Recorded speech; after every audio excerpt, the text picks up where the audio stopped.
শ্রী গুরু জয়, শ্রী গুরু জয়, শ্রী গুরু জয়। আমি ইভা চক্রবর্তী আপনাদের সামনে এক নতুন গুরু কথা নিয়ে এলাম। প্রথমে আমি আমার কুলদেবতা গিরধারীলাল জিউর চরণে এবং ভগবান দাদু রাতুল চরণে কোটি কোটি প্রণাম জানিয়ে আমি আমার গুরু কথা শুরু করলাম। 1374 বঙ্গাব্দের কথা। সারা ভারতে রেল ধর্মঘট চলছে। কলকাতা থেকে ভুবনেশ্বর উৎসবে মাত্র সামান্য কজন শিষ্য শিষ্যা গিয়াছেন কোনো ক্রমে। শ্রী শ্রী গুরুদেবের করুণায় উৎসব সমাপ্ত হয়েছে ভালোভাবে। এবার ফেরার পালা। ধর্মঘট তখনও মেটেনি, ফিরতে হবে সেই প্রাইভেট গাড়িতেই। এদিকে কলাইকুণ্ডার পর থেকে রাস্তা খারাপ, সুতরাং 12-13 ঘন্টার কমে ভুবনেশ্বর থেকে কলকাতায় আসা সম্ভব নয়। এদিকে একটি শিষ্যের গৃহে সেদিনই ভাতৃসঙ্গ, বাড়িতে স্ত্রী আর বাচ্চা কাচ্চা, পুরুষ বলতে কেউ নেই। তাই তার মন খুবই উদ্বিগ্ন। খুব সকালে যাত্রা করা গেল না, বেশ বেলাই হয়ে গেল। শিষ্যটি বিদায় নেবার সময় শ্রী শ্রী গুরুদেবকে প্রণাম করে কাতর কণ্ঠে বলল, বাবা, আজ আমার গৃহে ভাতৃসঙ্গ। শ্রী শ্রী ঠাকুর বললেন, সেদিকে আমার দৃষ্টি আছে। তিনিও কোলাসেবল গেটের বাইরে এসে দাঁড়ালেন। তার কমল আননে সুমধুর হাসি, কোমল নয়নে করুণা স্নিগ্ধ দৃষ্টি। অভয় আশীর্বাদের হাতখানি তুলে বিদায় দিলেন। গাড়ি ছাড়ল। সূর্য অনেকটা ওপরে, রৌদ্র বেশ চড়া। রাত 9টার আগে কিছুতেই কলকাতা পৌঁছানো যাবে না। দুপুরে মনে হলো যতটা পথ আসা উচিত তার থেকে ঢের বেশি পথ পৌঁছে গেছি। গাড়ি যখন হাওড়া ব্রিজে, তখন ঘড়ির কাঁটা 4টের দাগ ছুঁতে পারেনি। তখন ভাতৃসঙ্গ পরিচালনা করতেন ঈশ্বর সুধীর চক্রবর্তী দাদা। তিনি ঘড়ি দেখলেন, শ্রীগুরুর সঙ্গে জয়ধ্বনি দিয়ে প্রার্থনা শুরু করবেন, ঠিক সেই মুহূর্তে শিষ্যটি এসে গৃহে হাজির। শিষ্যটির আনন্দ আর ধরে না। গুরু ভ্রাতা গণ সবাই খুব খুশি।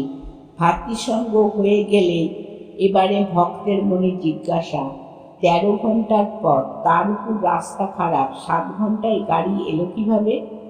এ যে অসম্ভব কাণ্ড। তিনি চিঠি লিখলেন শ্রী শ্রী গুরুদেবকে। পরম করুণাময় শ্রী শ্রী গুরুদেব উত্তর দিলেন 1381 বঙ্গাব্দের 19 জ্যৈষ্ঠ। লিখলেন, নিজের হাতে চিঠি লিখব বলিয়া এত বিলম্ব হইয়াছে, কারণ তো আমার দেহের অবস্থা তো জানোই তোমরা। ওই দিন এই সময় নিরাপদে বাসায় পৌঁছাইয়া ভাতৃসঙ্গের সভায় যোগদান করা আশা করা যায় না।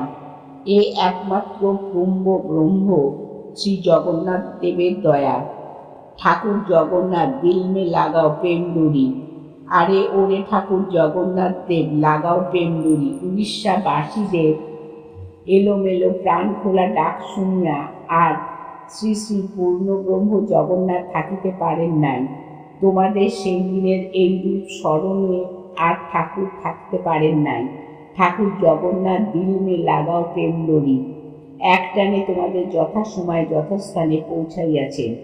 এইরূপ প্রত্যক্ষ ভূতি কৃপা কজন ভাগ্যবান পাইয়া থাকে, তাহা একবার চিন্তা করিয়া দেখো। এই প্রত্যক্ষ দয়া ভোলা যায় না। দয়া যেন চিরস্মরণীয় হইয়া থাকে।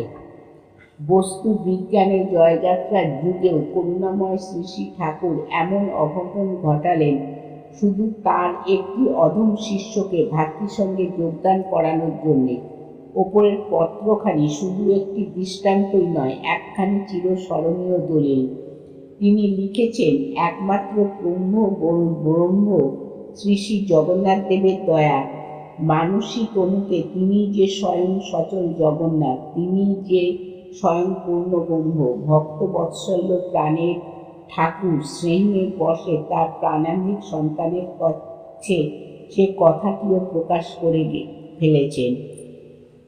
ভগবান দাদু সত্য ঘটনাগুলো, লীলাগুলো এমনি অসম্ভব সুন্দর এবং অবর্ণনীয়।